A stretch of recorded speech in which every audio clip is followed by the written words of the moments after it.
slept again. That's okay. Breakfast is just about ready. Oh, don't look at me. I don't have any makeup on yet. Now, that's where you're supposed to say, but Rhoda, you look sensational without makeup. Have some juice. Right. Hi, all. And Rhoda, good morning. Would you like some scrambled eggs? Just some coffee, thanks. I have to drive Bess to school. Don't you think you put a teeny bit too much makeup under your eyes? Hey, Mary, I watched that documentary you did last night. Oh, yeah, so did I. Hey, you both caught it. Caught it? Do you seriously think I'm about to miss any show entitled What's Your Sexual I.Q?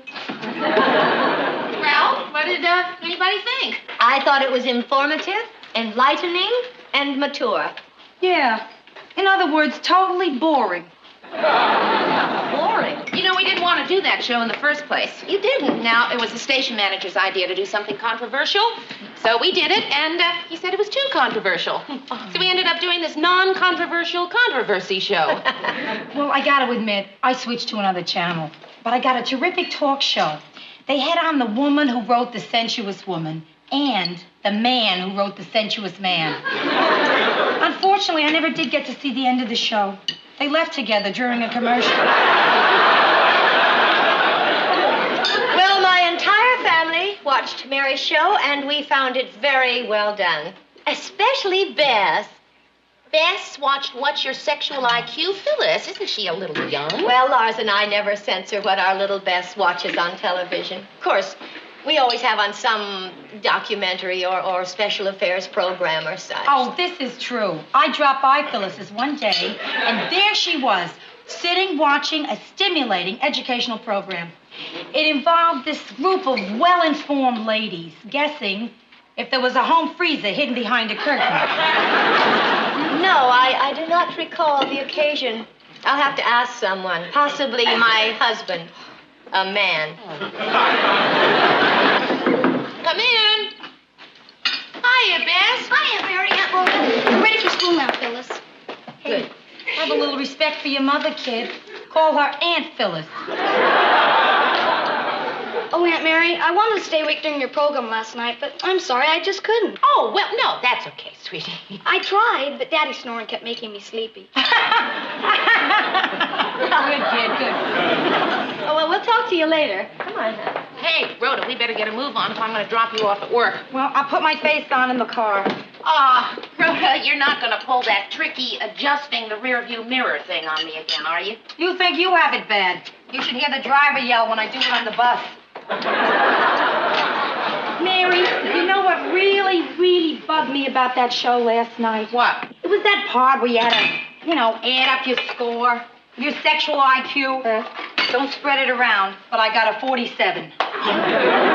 Rhoda, are you serious? Come on, it's just a silly, gimmicky little test. Who cares if you didn't pass it? I know I certainly don't care that I got a 90. Wait a minute, Mary. Wait a minute. You wrote up those questions. You should have got 100. I wear flannel pajamas. Oh, I don't. I still got a 47. Well, how do you like that? I flunked the sexual IQ test, passed the national driver's test. And Mary, I'm a lousy driver.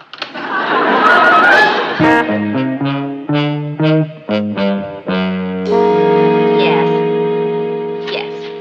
Well, thank you very much for calling. Goodbye. Well, finally, a normal one. The phone calls this morning have been insane, really insane. What? People reacting to that sex show you did last night? Murray, it was an educational program. Oh, I'm sorry. But yes, people are definitely reacting to that sex show we did last night. So far, it's 9 calls for, 14 against, and 13 obscene. You want me to take the calls for a while? Oh, Gordy, would you? Sure. Oh, thank you.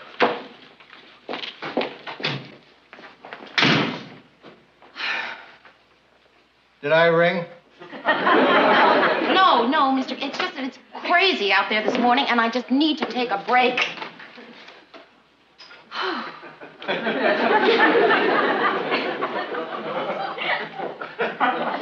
In my office?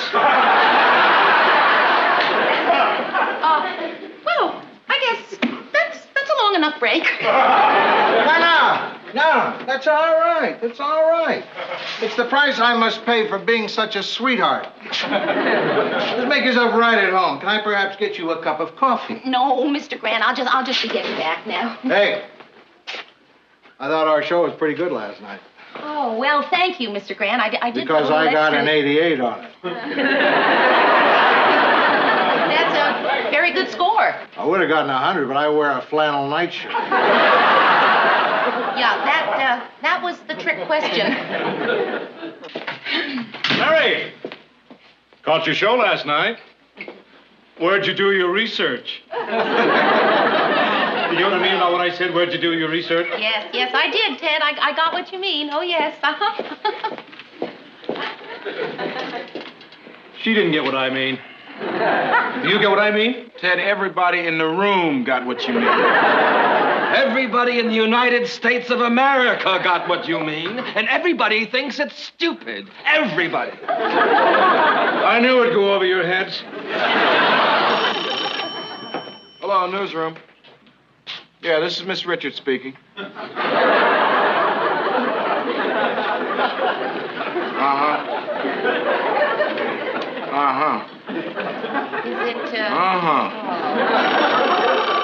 Yeah, hold on a second, will you? Hello? Yeah, hang on. Hey, look, man, I got another obscene caller. Let me call you back. Yeah, I know you're in a booth. All right, I'll hurry. Hello? All right, hung up. I tell you, Mary, these obscene callers aren't as patient as they used to be. Mary, when you finish that, will you please call sales and find out which commercial spots we still have open for tonight? yes, sir. Hello. I want to know why you didn't use me on that documentary last night. Well, we can talk about that later in my office, Ted. No, Lou. I want to talk about it right here and now.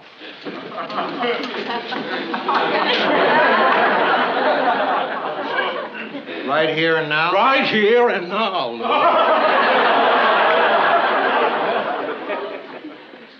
You want me to tell you, right here and now, in front of everyone in this room, people you work with day in and day out, why I didn't want to use you on that show last night? No, I don't. I'll take it, Lou. Newsroom. Yeah, well, I guess Lou Grant was in charge of last night's show. Lou? Yeah. Thanks, Gwen. Hello? This is Lou Grant speaking. Yeah, what can I do for you? Hey, lady, it's really no business of mine what you and your husband, look, I don't know, maybe if you had a couple of drinks, No, wait, look, I don't give that kind of, just a minute. Mary, you want to take this? Lady, I want to wish you all the luck in the world. Sales, please. A documentary on football, that I can't get? Peggy Ann, it's Mary. Can you tell me how many spots we have open on the show tonight? 3, huh? Thank you. Oh, really, did you? 100, huh? That's terrific. Bye-bye. Peggy Ann and sales. Couldn't wait to tell me she got 100% on the test last night. 100? 100?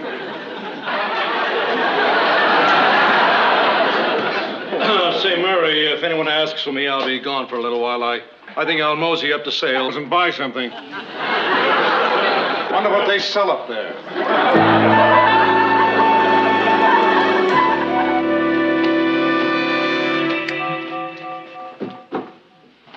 Mary? Yeah? Mary?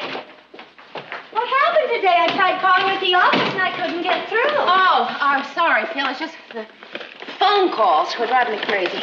Oh, by the way, did you pick up those things for me while you were shopping? Yeah, I did. Here they are.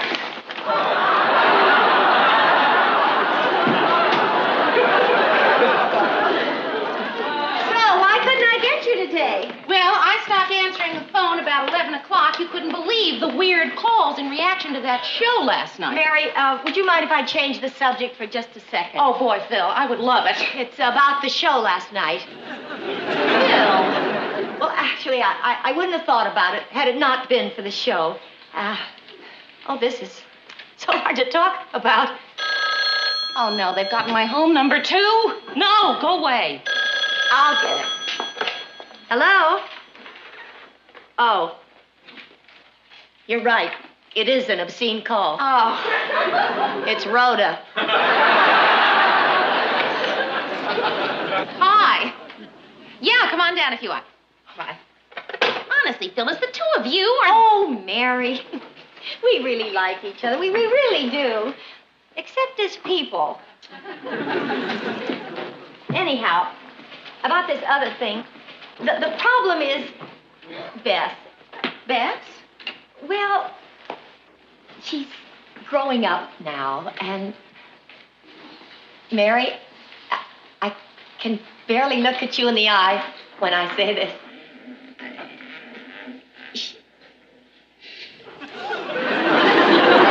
What I want to say is I cannot bring myself to tell Bess the facts of life. Well, sex, to name names. Oh, Rhoda. What? What? We were right in the middle of a very delicate, very complicated... Oh, you want me to leave? I'll leave. So go on. The insensitivity boggles the mind. Phil, why don't you give Bess a book on the subject? A book for what? Oh, teach Bess the facts of life. Are you satisfied? Phil, really, they have a whole bunch of books on the subject. Fertilization, birds, bees, flowers, you know, that kind of stuff. No, bad idea. Why? My parents gave me a whole bunch of those books, you know, on nature and stuff, when I was a kid. And it just confused me. I sort of ended up thinking I had to swim up the Columbia River.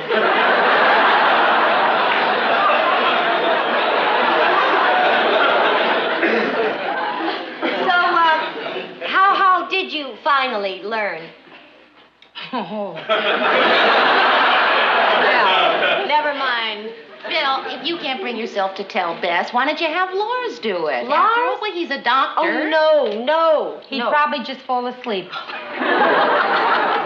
Mary, I was thinking, you did a documentary on the whole thing. Oh, and you want me to tell her?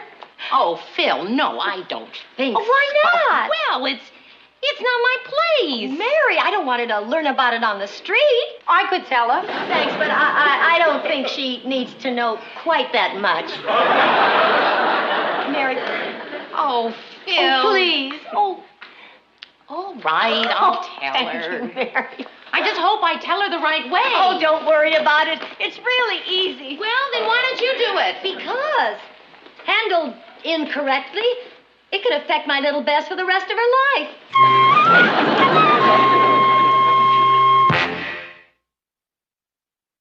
Okay, Phyllis, I will tell Bess on Saturday morning. Right, in the morning when it's open and honest and in the shadowless sunlight. 8 o'clock?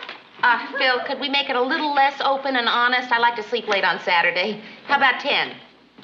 Fine, I'll see you then. What? Oh, Phil, I don't think it makes any difference what Bess wears. I'll see you Saturday. Goodbye. Honestly, she is starting to get me so uptight about this whole thing. You know, Mary, about Bess, you could always not tell her. Not tell her? Yeah, well, you got to figure, if they haven't shown on Sesame Street, it may not be worth knowing. Hey, yes, Ted Baxter here. I'd like to send a rose. No, miss, not roses, a rose. A single rose. Miss Peggy Ann Watterson, Sales Department, WJMTV. And I'd like the card to read, in memory of a memorable evening. And charge it to my account, thank you. Say, Mayor, got any more of those 8x10 glossies of mine laying around? Yes, I do. You want the front shot or the profile? Give me the composite. What the heck? Shall I stamp your autograph on it? No, this is for somebody special. I'll do it myself.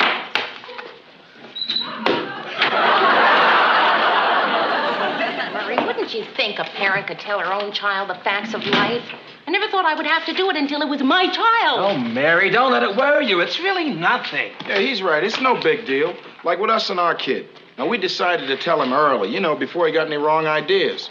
So we just set him down and told him straightforwardly and factually, and that was that. What'd he say? He said he'd rather have a horsey. Maybe we told him too early. Ted, just out of morbid curiosity, and because I happen to have a bizarre sense of humor, how did you first hear about it? Hear about what, Murray? About sex. Well, I don't understand. Does this have anything to do with my date last night? No, he means how did you first find out about it? Oh, well, I read a book. Told me everything I needed to know. God's Little Acre. There seems to be a lot of conversation in this room, but I don't hear any typing going on out here. Could I hear a little typing, please? Sorry, Mr. Grant. It's my fault. Oh, that's too bad. I was hoping it was his fault. It wasn't my fault, no. It wasn't my fault. So, what's the subject? The facts of life and how to tell somebody. Is this some date of yours? I could, No, Mr. Grant. It's not you. No, it's not me. Because I figured you know about I that. do, I know.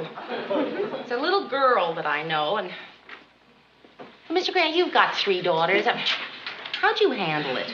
Easiest thing in the world. Most natural thing I ever did. What'd you say? Well, I simply gathered the family around me. And I said, kids, your mother's going to tell you all about sex now. And I left. Mary, what's the date today? October 23rd. October 23rd. The day my little Bess discovers the meaning of being a woman. October 23rd. No, no, wait, I think it's the 24th. October 23rd or 4th. The day my little Bess discovers the meaning of being a woman. Oh, Mary. I think I'm going to cry. Oh, I'm so embarrassed. Oh, well, Phil, don't be embarrassed. If you want to cry, would you just go right ahead and cry? Oh, Mary, thank you.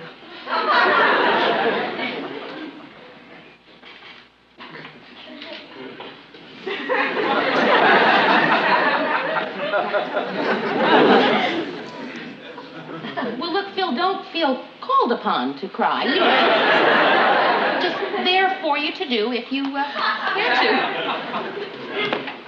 Mary, be frank. Do you think I'm copping out, not telling Bess myself?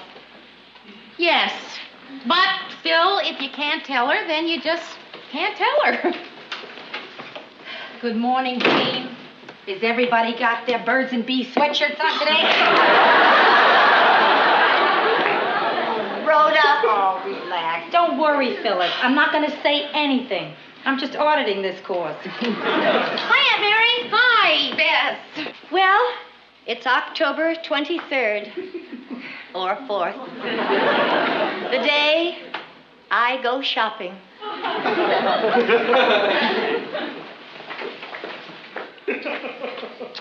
Bye, Phyllis.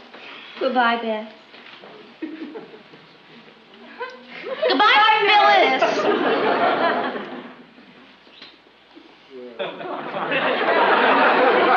Goodbye, Rhoda. Well, are you hungry or anything? No, thanks. I just ate. Is it okay if I just watch TV? Well, what now? Well, it's just that all the great programs are on Saturday morning. You know, the non-educational ones that Phyllis kills me if I watch. Oh, yeah. On Saturday morning, they have that terrific Dr. Slime. Oh, they canceled Dr. Slime. Oh, no. You're kidding. They canceled the doc? Mary, get me a crayon. I'm writing that sponsor. Listen, Bess, maybe later on we could watch some TV, right? Now there are a couple of things that I wanted to talk to you about. Okay, sure. You know, Bess, I was thinking that, boy, you're really at a great age, you know. I mean, it's before you get into the whole world of dating, but after you've started to look around and notice boys. Excuse me, Aunt Mary. Yes, darling. Well, I don't want to interrupt you or anything, but are you leading up to telling me about love and stuff? Well, yes. Oh, good. Well, 'cause I tried asking Phyllis, but you know how she is. Oh, I know, darling. And that's why she asked me to tell you about sex. Sex? I thought you were going to tell me about love. I already know all about sex. You do? Sure, since last March. Alice had not told me while we were ice skating.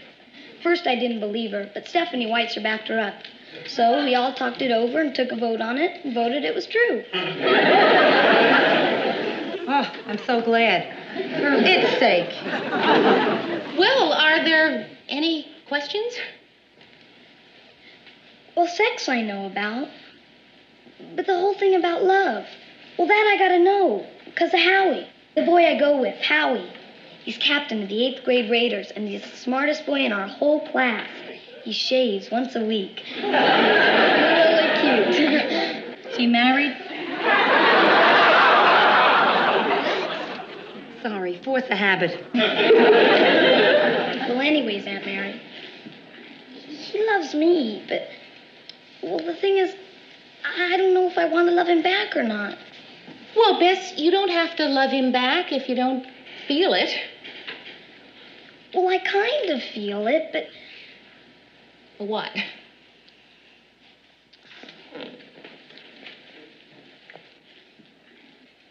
Well, everybody says that love and sex go together, right? Well, yes. So if you love somebody, do you... Oh, Bess, no. Of course not. Oh, sweetheart, is that what you were worried about? Uh-huh. Oh, Bess, darling, no, you don't even have to think about that for a while. No, darling, you are allowed to love someone and not even be concerned about the other thing. Really? Sure. Just look at any couple who's been married 10 years. Oh, Aunt Mary, I'm so glad, because he really is nice, and it'll be so nice to be able to love him back. Aunt Mary? Yes, darling? Can I watch TV now? Yes, you may. Well, how'd I do? Oh, Mary, great. Inspired even. Yeah. Thank you. Listen, there was some good thoughts in there. Yeah? Yeah, separating sex and love. I don't know what you did for the kid, but I think you just changed my life.